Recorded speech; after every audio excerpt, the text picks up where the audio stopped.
Hi, how are you? That's good.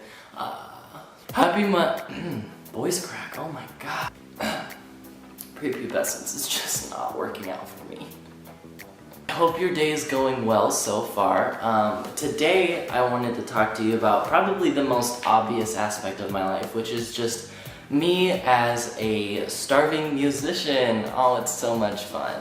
But I feel like there's probably a lot more about this aspect of my life, even though I do covers and I release music to you guys, that I could be real with you about. So even though it might seem kind of obvious or already out there, I feel like there's a lot of things about being a musician and pursuing a career in the music industry that people don't get to see when they support someone on Twitter or follow them on YouTube, and I'm using all of the wrong verbs. I feel like a lot of times what gets lost in translation when you're following someone on Twitter and maybe you idolize them or you support them is the fact that they're a real person. And I don't by any means mean to like toot my own horn or say that I'm an idol to people or that people don't think I'm a real person, but I think that a lot of the behind the scenes, all the hard work and yeses and nos that go into that final product that you guys get to see, it just kind of doesn't get seen. So I guess my hope in being able to be more candid about that stuff with you guys is just so that you know, because I feel like part of what makes it so great to be an artist and what makes it so incredible to be on stage and performing for you guys is all of the hard work that goes into it. So a little bit of background on my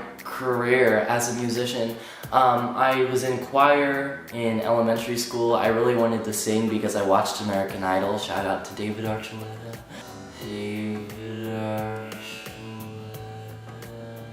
Yeah, so I really just, ever since I was super young, I wanted to sing, and I know I wanted to be performing in front of crowds. And so when I was about 13, I think like in the 7th grade-ish type of area, which is a time of my life that I don't think anyone wants to talk about.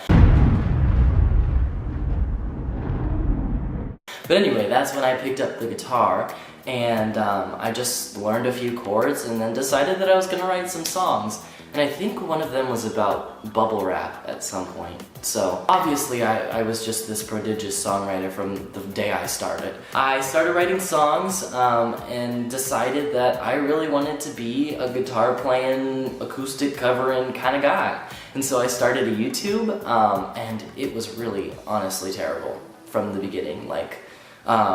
You can go back and watch my first videos. I decided not to delete them because they're a good reminder that we all start from somewhere. But you can go back and watch those if you wish to, but I don't know why anyone would want to. I had like a crappy digital camera that I think I like stole from my parents, and I just decided to start recording some stuff in low light, and it was just really, really, really terrible. But that's kind of the beginning of my YouTube career, and I think that's kind of what's magical about being on YouTube is you can start as a greasy, long-haired, brace-faced, low-light fool, and you can come up to a lot of the things that I've been able to be a part of. I really started thriving as a musician because of the YouTube community. A few select people who really helped me out and really helped get me started after I stumbled and tripped and really just looked like an idiot. Kata Hay was a huge, she was my first kind of YouTube inspiration, and she featured me on her channel, and so then I gained some subscribers, and then I was featured on Maddie Bailey's YouTube channel, who I'm sure you've seen at least one of her covers. And I think really my big break on YouTube was when What the Bucks Michael Buckley featured me on his Buck Factor, and overnight I had like 10,000 subscribers come in, and it was really truly the start of something incredible. So I want to say thank you to all of those people that I just mentioned, Kata, Maddie, and Michael, because you guys were really the start of me as a musician and me as a YouTuber. And I will list all of their channels below just because they're all really incredible people. So thank you guys so much. That was a car flash in my eye. So continuing the story, Michael Buckley featured me on his channel, and then shortly afterward I was picked up by a casting producer for a television show called Majors and Minors. Long story short, I flew out for some auditions in Hollywood and ended up being on the show on the Hub Network, which was a crazy, crazy experience for me. I got to meet so many of my idols and so many inspirations and really hardworking musicians who are successful in the music industry.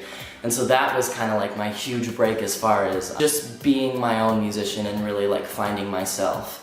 And shortly after that whole majors and minors adventure, I ended up auditioning and making it onto the season 2 of The X Factor. Just this really incredible experience for me, and I honestly wouldn't trade it for the world.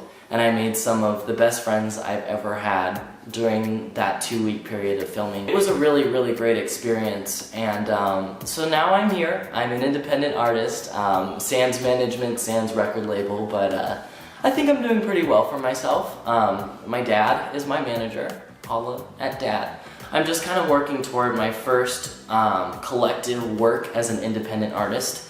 And yeah, we're getting there. That's kind of like the timeline of my music career, if that's what you wish to call it. I'm excited to be delving further into what it means to be an aspiring musician, especially with the evolution of social media and everything. It's definitely changed, and so I think it's a big deal that people know what it means to be an artist on social media and to be a musician, you know, pursuing a full-fledged career in the music industry. So I'm excited to share more with you guys, and I hope you enjoyed today's video. I'll be seeing you tomorrow, so be looking out for tomorrow's video, and I hope you guys are having an incredible, incredible Monday, if that's even humanly possible. And yeah, have a great night. I love you guys, and I'll see you tomorrow. Bye! Why do I even try to do a creative bye? Like, why do I even try? It's not gonna happen for me, is it?